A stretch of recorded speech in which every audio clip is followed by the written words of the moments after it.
एक लंबे समय पहले विजयनगर में अंशुल और आयुषी नाम के दो प्रेमी रहते थे। दोनों एक दूसरे से बहुत प्रेम करते थे, पर दोनों चाह कर भी एक दूसरे के प्यार के बंधन में नहीं बन सकते थे, क्योंकि एक का परिवार ब्राह्मण समाज का था और दूसरा का राजपूत समाज का था। अंशुल और आयुषी दोनों पड़ोसी थे। दोनों के परिवार एक दूसरे से मिलते जुलते भी थे, पर ये रिश्ता शादी तक नहीं जा सकता था, क्योंकि उनके पिता पुराने रीति रिवाजों के साथ जीना पसंद करते थे। उनका परिवार मरना पसंद कर सकता था, लेकिन दूसरी जात में शादी कराना कभी मंजूर नहीं कर सकता था। आयुषी और अंशुल हमेशा एक पेड़ के नीचे एक दूसरे से मिलने आया करते थे। क्या हम एक दूसरे के हो सकते हैं? क्या ये समाज हमें इसकी अनुमति देगा? क्या हम एक दूसरे के हमसफर बन पाएंगे? समाज हमें इसकी अनुमति कभी नहीं देगा। हमारे पिता पुरानी परंपराओं को मानने वाले हैं, वह कभी इसकी अनुमति नहीं देंगे। तो हमें अपने प्रेम की कुर्बानी दे देनी चाहिए, अपने प्रेम को भूल जाना चाहिए और अपने माता पिता के अनुसार शादी कर लेनी चाहिए, या फिर आत्महत्या कर लेनी चाहिए। नहीं आयुषी, आत्महत्या एक पाप है और हमें ऐसा कभी नहीं करना चाहिए। हमें इसे समस्या का समाधान निकालना चाहिए। तो क्या हो सकता है अंशुल? क्या अपने माता पिता को मनाया जा सकता है? क्या वो हमारा साथ देंगे? तुम विश्वास रखो आयुषी, मैं कोई न कोई रास्ता निकाल ही लूंगा। अगले दिन अंशुल अपने दोस्तों से इसका हाल जानने की कोशिश करता है, पर हर तरह से यही उत्तर मिलता है कि तू उसे भूल जा, ये कभी नहीं हो सकता है। अंशुल और आयुषी बहुत ही सोच समझकर कदम रख रहे थे।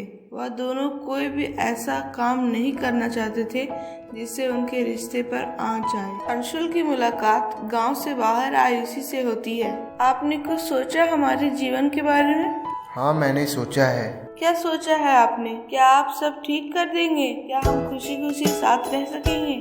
देखो आयुषी, समाज तो हमें इसकी इजाज़त कभी नहीं देगा और ना हमारे परिवार वाले हमारा साथ देंगे, इसलिए हम इस गांव को हमेशा के लिए छोड़ना होगा।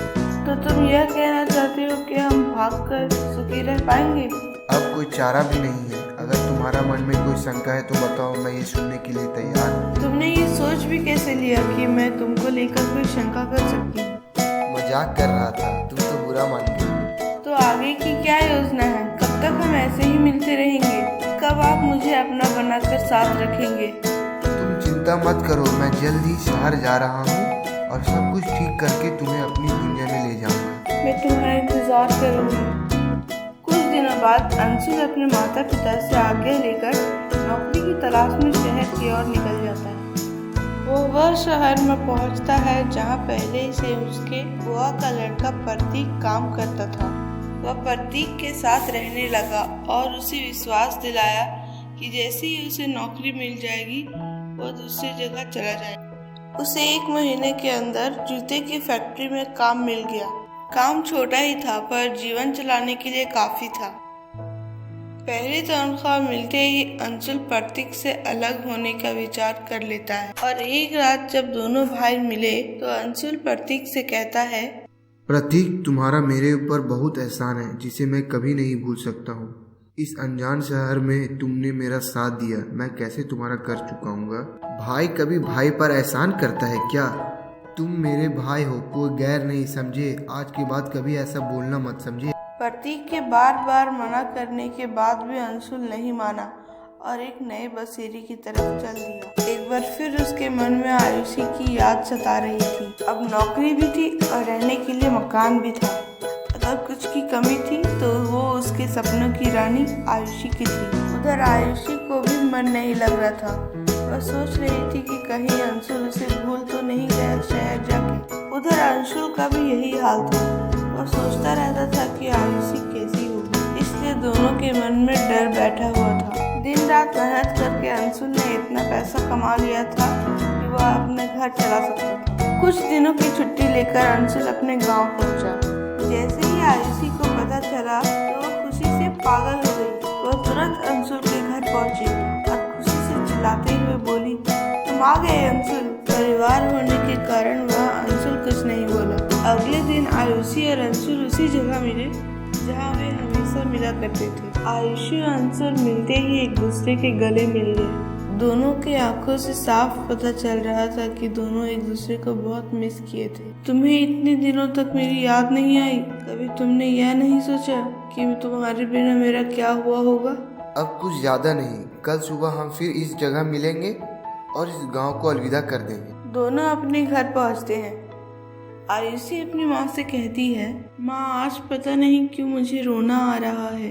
क्यों, क्या हुआ आज मेरी बेटी को जो आज बहकी बहकी बातें कर रही है? पता नहीं माँ, मुझे क्यों लग रहा है कि इस जन्म में दोबारा नहीं मिल पाऊंगी आपसे। उधर अंशुल भी अपनी माँ और बाबा से कुछ ऐसे ही बात कर रहा था। माँ, अब मेरा मन यहाँ नहीं लगता है। पता नहीं ऐसा क्यों लग रहा है कि अब हम कभी नहीं मिलेंगे। ऐसा क्या हो गया है मेरे लाल? आज तू ऐसी बातें क्यों कर रहा है? क्या छुपा रहा है तू अपनी माँ से? बता मुझे। कुछ नहीं माँ, बस ऐसे ही। माँ, पिताजी से मिलने जा रहा हूँ। पता नहीं क्यों आज उनकी भी बहुत याद आ रही है। पिताजी आप जागे हुए हैं? मैं जगा हुआ हूँ बेटा, अंदर आ जाओ। आज तुझे अपने पिता की याद कैसे आई नालायक? ऐसे ही सोचा कि आपसे मिल लूँ। क्या हो बेटा, क्या सोच रहे हो, बताओ मुझे। पिताजी, अगर कोई व्यक्ति अपने समाज और परिवार से अलग होकर अपनी दुनिया बनाए तो वो गलत होगा। कोई भी व्यक्ति समाज और परिवार से बड़ा नहीं हो सकता। उसे तो बीच चौराहे पर गोली मार देनी चाहिए। पिताजी, मुझे उत्तर मिल गया है कि कोई भी व्यक्ति समाज से ऊपर नहीं हो सकता है। अगर किसी ने ऐसा किया तो उसका खून भी बहा सकता है। अंशुल वहाँ से उठा और अपने कमरे की तरफ चल पड़ा। उसने सोचा हमारा प्यार इस जगह में कभी मुकम्मल नहीं हो पाएगा। इनके लिए जाति धर्म बड़ा है। अंशुल और आयुषी अगले दिन वही जगह मिलते हैं जहाँ वो मिलते थे और वहाँ से दोनों शहर के लिए निकल जाते हैं।